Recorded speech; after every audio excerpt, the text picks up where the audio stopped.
21st of August again, 2017. I'm riding back to work after having ridden home during the eclipse. Technically, we're still in the eclipse. It gets darker and darker and darker for an hour, and then it gets lighter and lighter and lighter for an hour. So that's what I'm doing right now. You can already tell things are getting lighter. Man, that was cool.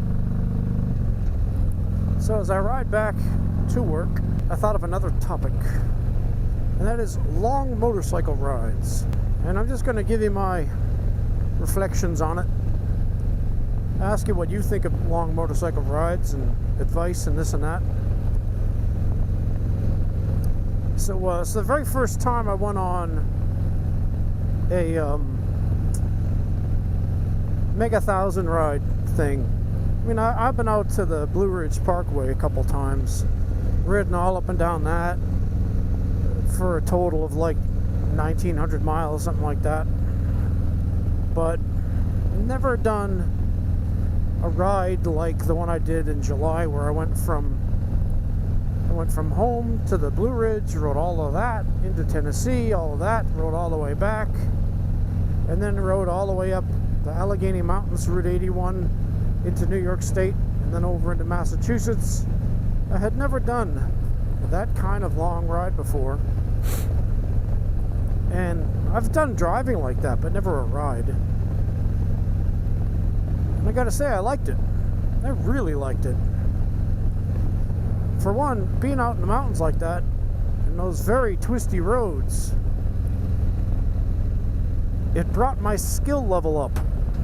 I don't know if I'll maintain it, but I definitely, by the end of it, I felt a lot more confident on those very twisty switchback type roads.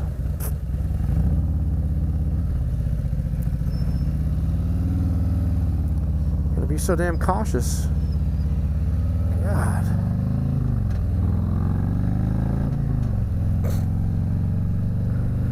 So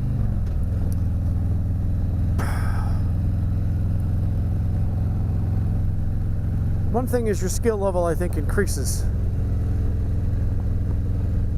Two, you learn what works and you learn what doesn't. And you know that heating and cooling kind of whatever's, not the heating, but the cooling. I bought a cooling shirt you're supposed to wear, skin tight. And it did not keep me as cool as a simple cotton t-shirt underneath my mesh jacket, and I would continually wet it, and that kept me cooler than heat out gear that I was wearing. Another thing I learned is put on some kind of a neck thing. They got them bandana type things that you can put around your neck, like a neck sock or something. Soak it down. If you can, take a bottle of water, plastic bottle of water, freeze it, and then kind of wrap it up inside the inside of your neck part of that. You might look kind of goofy, but you know what? You'll be cool. You won't look cool, but you'll feel cool. Or ice cubes. Take some ice cubes, stick them in there. Stick them down your sleeves.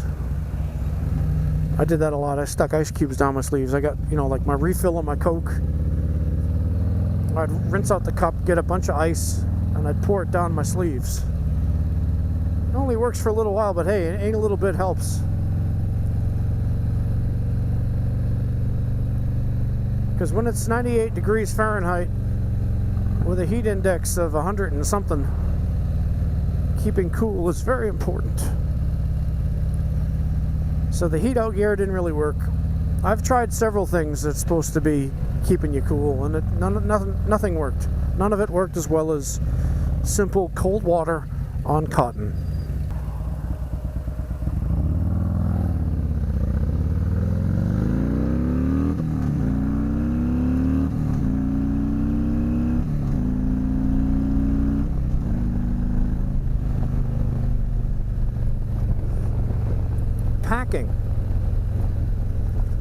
Packing is something that you really need to figure out.